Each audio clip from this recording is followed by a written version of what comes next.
Isang matinding revelasyon ang yumanig sa mundo ng politika matapos isiwala umano ni Vice Presidente Sara Duterte ang di umunig katiwalian na kinakasangkutan ni Congressman Sandro. Ayon sa mga ulat, ibinunyag ni VP Sara ang umani iligal na negosyo na sangkot daw ang pamilya diktador na nagdulot ng matinding reaksyon mula sa publiko. Bagamat hindi pa detalyado ang lahat ng impormasyon, sinasabing kabilang sa isiniwalat ang mga dokumento at nag-uugnay sa umano'y iligal na operasyon na may kinalaman sa negosyo na hindi sumusunod sa batas. Mabilis namang tumugon ang kampo ni Sandro at ng Malacanang. Maring itinanggi ang lahat ng paratang at sinabing ito ay bahagi lamang ng pamumulitika upang siraan ang kanilang pamilya. Sa kasalukuyan, umuusad na ang imbestigasyon upang tuklasin ang katotohanan sa likod ng mga akusasyong ito. Nananawagan naman ang publiko para sa transparency at patas na pagdinig sa kaso. At yun nga ang balitang ating pagkakatutukan. Ngunit bago ang lahat, siguraduhin mag-subscribe at i-hit ang notification bell para sa patuloy na pagtutok sa mga sulyap ng bagong balita sa tunay na boses ng masa.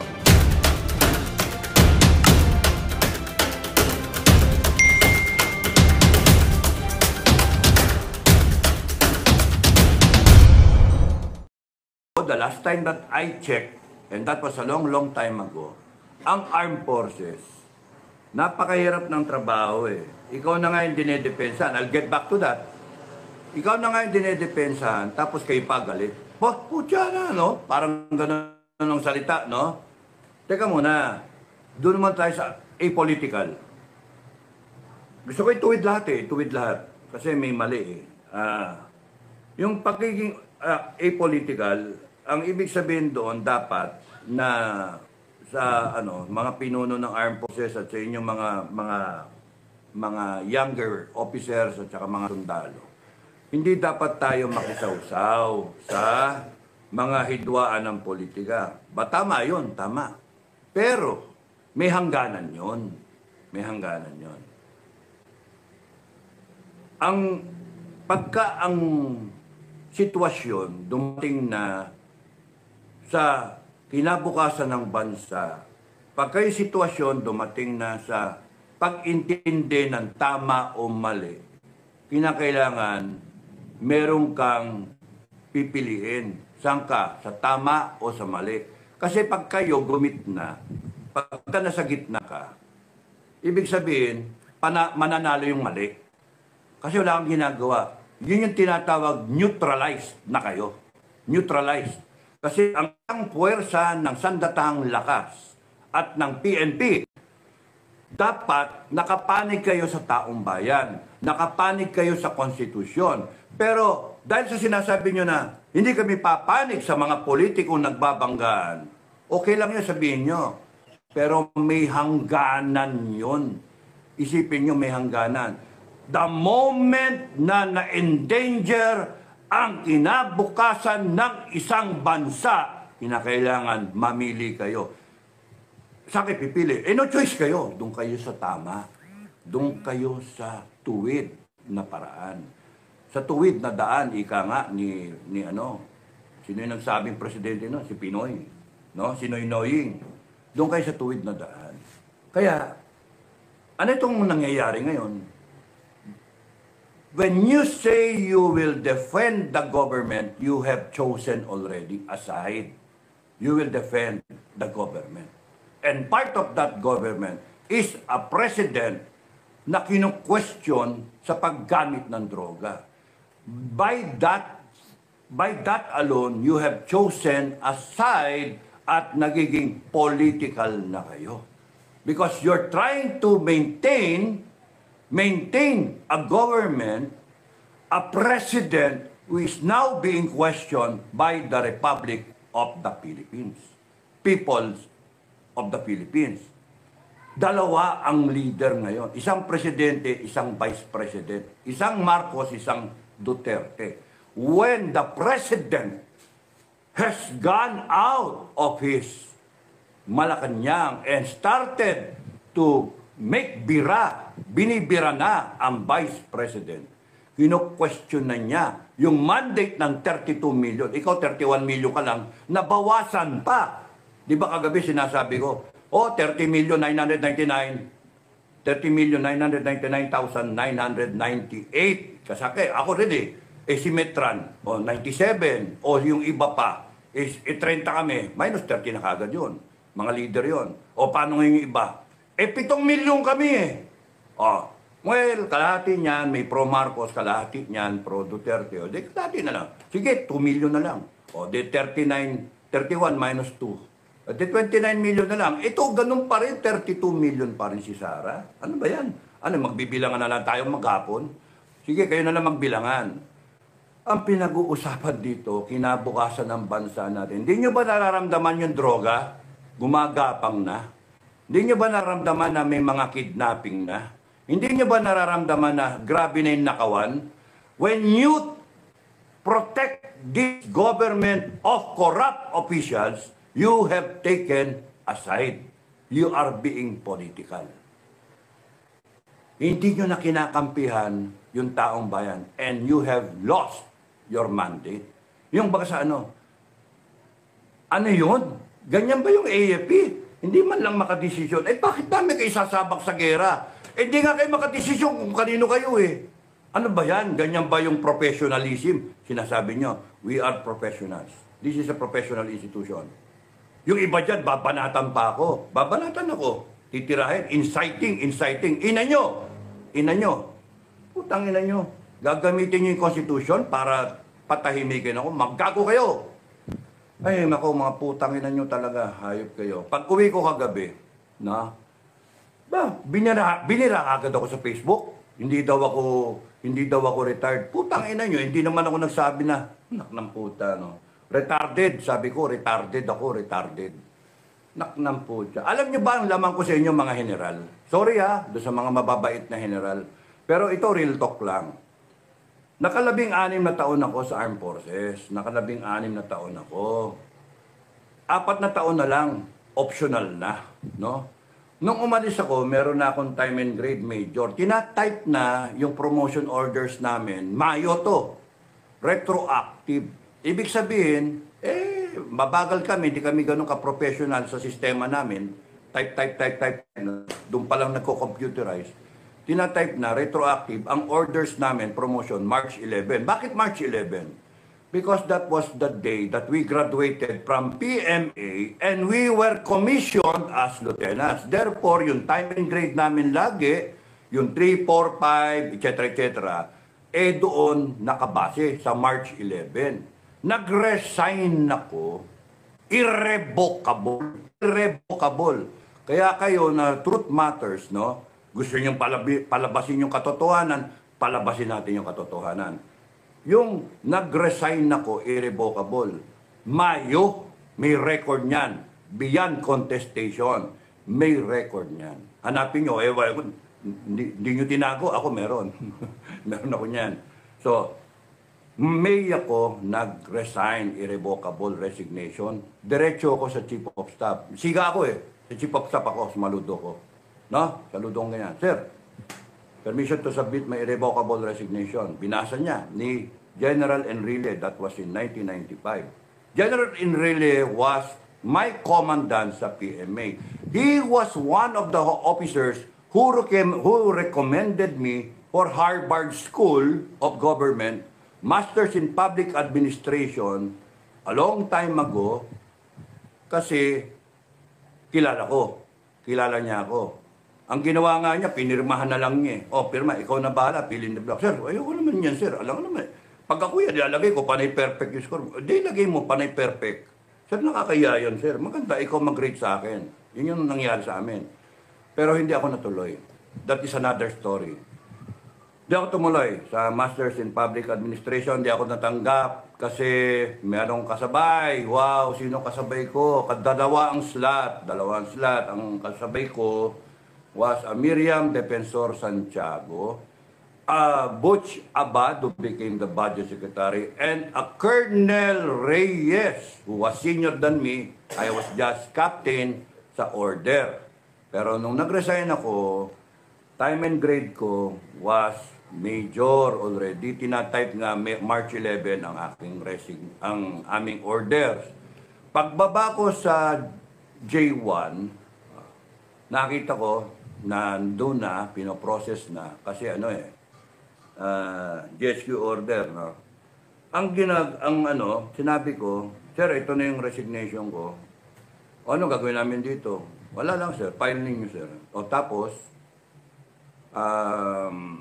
si Fernando kausap ko, baron ng Class 78, no? First captain ng Class 78. Tapos nang sabi ko sa kanya, tama. Mababawasan yung namin, yung ipopromote namin. Ayan, tinatype na yung order ninyo Major, ayan, Tapos sabi ko, huwag nyo na ako isali dyan. Tanggalin nyo yung pangalan ko. Pinatanggal ko yung pangalan ko. Para lahat na nasa ilalim ko, papanik ng isang slot. Sayang yung isang slot Hindi mapopromote kasi magpapapromote ako ng Major.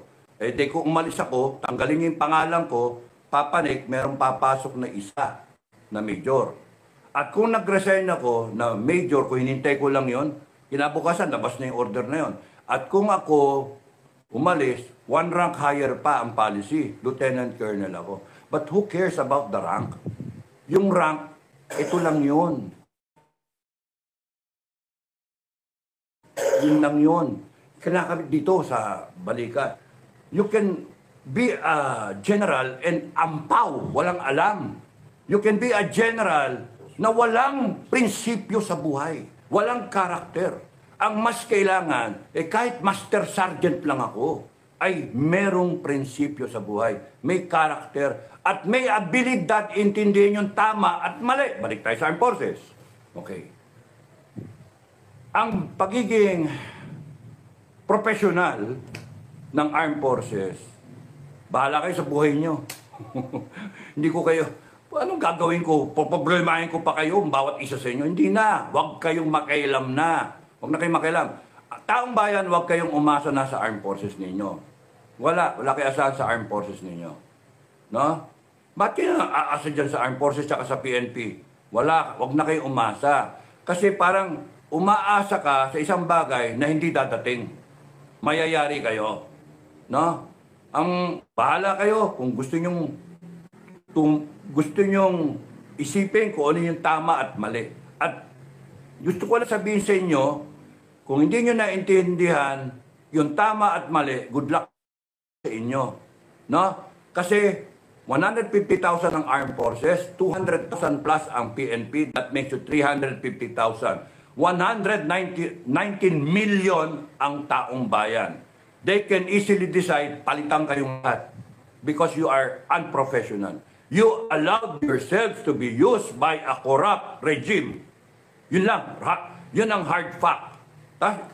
You are allowing yourselves to be the instrument of suppression by using the Constitution na sinumpaan ninyo na yun ang inaabla namin. The Constitution is being trampled upon. Kaya we are standing up kasi yung Constitution na binigyan namin ng buhay, sinalbahin na. Binastos na. Yun. Yun yung problema. At kayo sa serbisyo, AFP-PNP, pag hindi nyo naintindihan yan, go ahead. Bahala kayo habang buhay. Hindi nyo naintindihan, go ahead. Doon kayo kumampi kay Marcos. Go ahead. Doon kayo kumampi kay Marcos. Kasi hindi kami natatakot tumayo sa katotohanan. Kami, 119 million Pilipino. Bawasan, iba sa inyo. Sige, 20 million sa inyo. May 100 million pa kami. Sige, kalahati inyo. 50 million kami. Okay lang. 50-50. Sige, fair fight. Anong gusto nyo? Civil war? Mga loko-loko. Kayong gobyerno, loko-loko. Gusto nyo umabot tayo civil war? Ay, nako. Kami, tinatayuan namin yung Constitution. Tapos, sasabihin ninyo, we are inciting, we are destabilizing mga ulol. Ulul kayo. We are implementing the Constitution because kailan naging tama ang pagnanakaw? Kailan naging tama ang droga? Kailan naging tama yung katiwalian, yung abuso sa power? Na ang isang attorney na walang ginawang kasalanan, resource speaker, iko-contempt ng isang convicted. Putang inang yan. Na ang isang bossing niya, na isang leader lumalabas, binigyan nyo pa ng pagkakataon, mga tanga Mga tanga talaga kayo. Binigyan nyo ng pagkakataon ang isang Sara Duterte na tumayo na maging isang leader. Pinakita nyo pa. Binigyan nyo ng pagkakataon, mag-shine pa yung tao. Tanga kayo eh. Mga bopol. Kung kinuha nyo sana ako advisor eh. Advice ako. Bossing, mali yan. Mga putangin ninyo, mali yan. Tangin ninyo. Bibigyan nyo ng pagkakataon si Sara Duterte sumikat. Tatayo yan. Hindi nyo ba napabasa yun? Ang hihina ng kukote nyo. Hindi nyo ba nakikita? Tatayo yan. Kasi tignan nyo yung karakter. Tignan nyo. No? Pa-selfie-selfie yan. Tatahimik yan. Pero tignan nyo, nagtatrabaho naman yan para sa bayan. O, presidente. Utang ina. Kailan ka ba nakita na dumamay sa tao no, sa helicopter ka? Is that the best that you can do? Ha? Nakita na nandun ka sa gilid ng baha. Ayaw mo man lang lumusong. Ang natatakot kang basain yung sarili mo, yung itlog mo mababasa. Hindi naman abot doon yung baha, hanggang tuhod lang. Hindi nga eh, hanggang ano lang eh. Hanggang ano lang eh, ni. Yung baha. Tapos eh, ayaw mo lumusong. Yung kabila ng mga tao, isa na lang tawid, nandun ka na sa tao. Yakapin mo! Putang ina ka. Anong klaseng leader ka?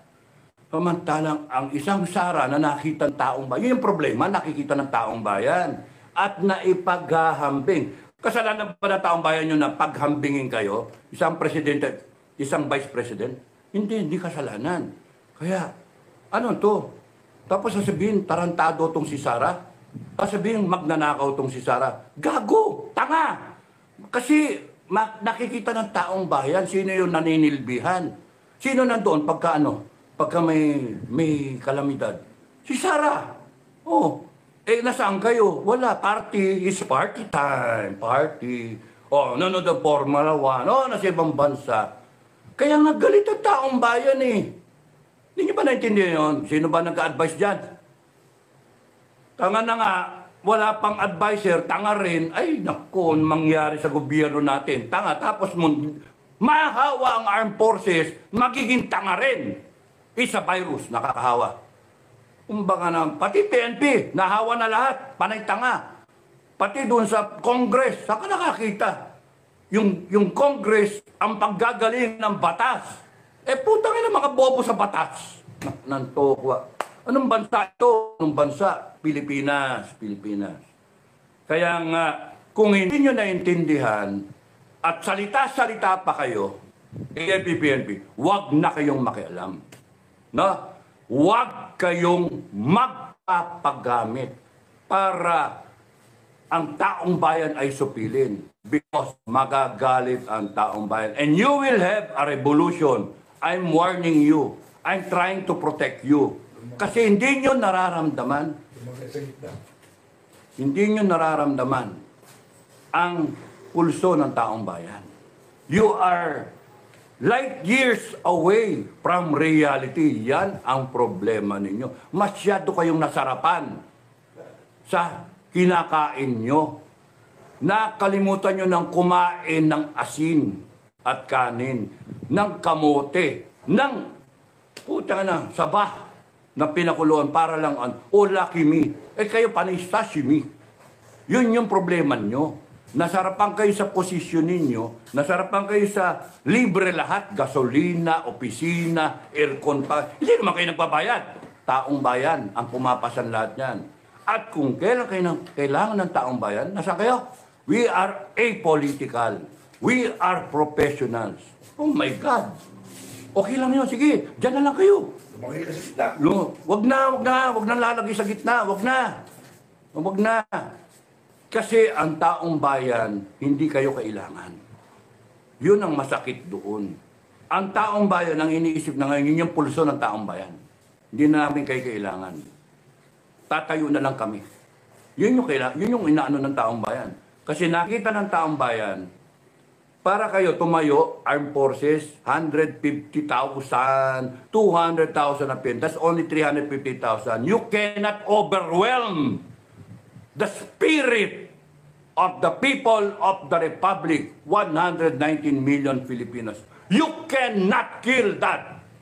Because if you do kill us, the next generation will stand up and they will keep on standing up to regain country's independence, to regain our democracy, because we have gone down to the dogs. You, in fact, have allowed corruption to thrive. You have allowed drugs in Malacanang. You have allowed the abuse of power. You have allowed that the citizens of the Republic are endangered. Nasaan na ngayon yung serve and protect? Wala. Kaya nga yun yung problema nyo. Lilipasan kayo ng panahon. Kaya wina-warningan ko na kayo, AFP, PNP, lumagay kayo sa tama. In the right side of history. Lumagay kayo sa tama. Sa tingin nyo, tama kayo ngayon? Siding with President Bongbong? Go ahead. Bye-bye, bye-bye, bye-bye. Kasi hindi natatakot ang publiko. Tatayo ang publiko. Tatayo kami. Matapang kami. Patayin nyo ako, may papalit. No? Patayin niyo si Sara Duterte, may papalit. Hindi, we will not run out of heroes. We will not run out of leaders. They will keep on coming because it is from the Filipino people. And you, one day, will all be out of power. Yun ang isipin nyo. You will be out of power. May ikot ang gulong. Ay, nako. Sorry, bakit ako ba nagpapaalala sa inyo? Ang aking, wag sana tayo umabot sa French type na revolution o cultural type na revolution ng China because wala ang atrasan yun. Sinong gumawa? Babanatan nyo, destabilizer pa yung taong bayan, destabilizer kami. Hindi kami destabilizer, mga ina nyo, putang ina nyo talaga. Mga bopol kayo. Nagpapagamit kayo eh. Destabilizer, paano naging destabilizer yung fire na protektahan mo yung bansa sa maling gawa? Eh kayo, ano bang ginagawa ninyo? Are you trying to become heroes for the country? Or are you being an instrument ng mga katiwalian nitong mga walang yan na to na nasa poder? Don't you see na ginagamit kayo para to maintain themselves in power, para ipagtakpan yung kasakiman nila? Tanungin nyo sa kanila, mga opisyal, general down the line, tanungin nyo, sir, ano ginawa nyo doon sa ginto? Yung benta, nagbenta kayo ng ginto eh. Magkano? 29 billion? Sir, pwede ba malaman? Sir, bibriefing kayo. Sige, briefing kayo hanggang gusto nyo.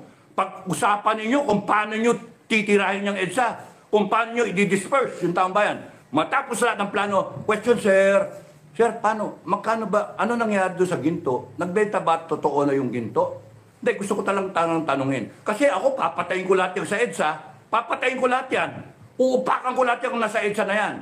Gagawin ko, I will follow you. Sir, I will follow you. I will follow you. Hanggang sa kamatayan ko, I will follow you. I will protect you. Pero, question, sir, pwede ba malaman anong ginawa dyan sa ginto na yan? Bakit nagbenta siya ng ginto? Kinakailangan ba magbenta ng ginto? Bakit? Di ba may pera naman? Nasaan yung pera? Di ba may budget? Ba't kailangan magbenta ng ginto? Sir, anong ginawa doon sa pera? 129 billion may pinagbentahan yan. Meron pa bang balak magbenta ng ginto? Meron pa ba? Gusto ko lang malaman, sir. Ano nangyari, sir, doon sa flood control project? 1.4 billion a day. Sir, bakit ganun, sir? 1.4 billion, ginasto, sabi ng presidente, SONA.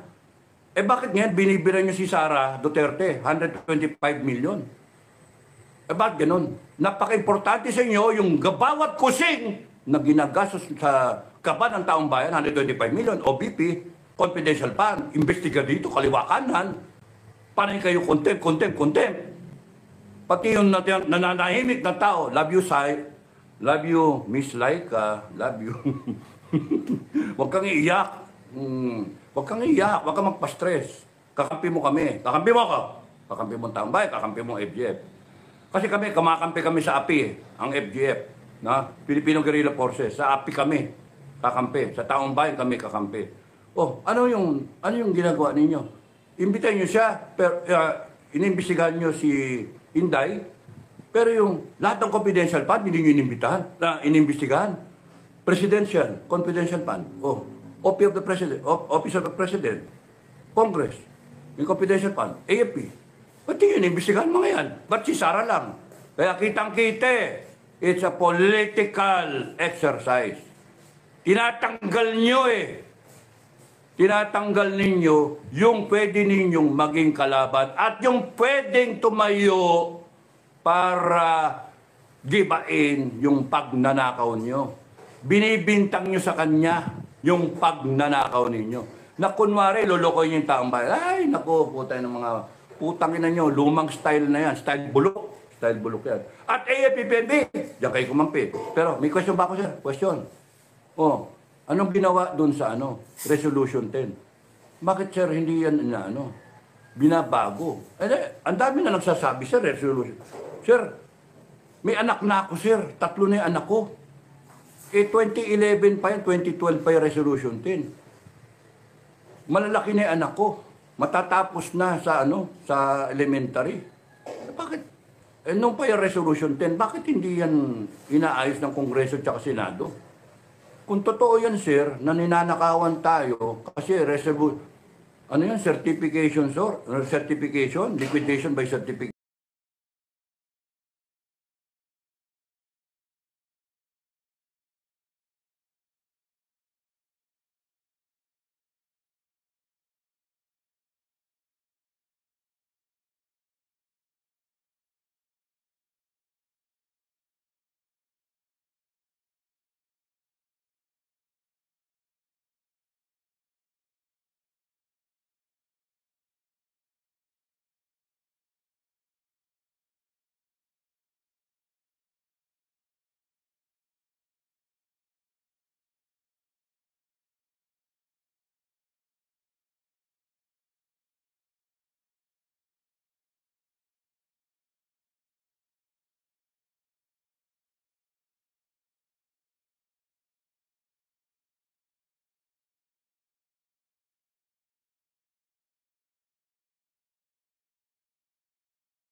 Magandang balita ang hatid namin sa inyo ngayong araw. Sa pagtatapos ng aming balitaan, nagbigay kami ng mga mahalagang impormasyon.